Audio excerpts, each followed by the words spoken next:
అంటారు. ఇప్పుడు లెక్క రివర్స్ చేద్దాం నాన్న, చూద్దాం ఎంతమంది చేస్తారు. చూడు, నేను ఇచ్చిన నెంబర్ ప్రకారం మీరు అక్కడ 100, 10, 1 పెట్టాలి. ఫస్ట్ ఇది ఏంది? ఆగండి నాన్న. 1, 10, 100. 100 ఎన్ని ఉన్నాయి? 6 పెట్టాలి. అంటే 600 అయింది.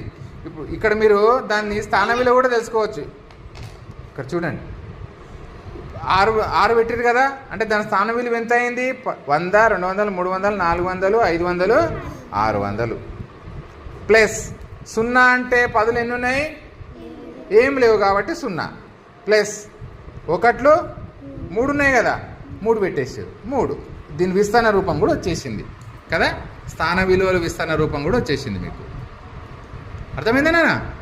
ఒకవేళ నేను ఇక్కడ 2 పెట్టిన అనుకోండి, ఏనా ఇక్కడ 10 ఎన్ని వస్తాయి? పెట్టండి అన్న. గుడ్, 2 10 వచ్చినాయి కదా.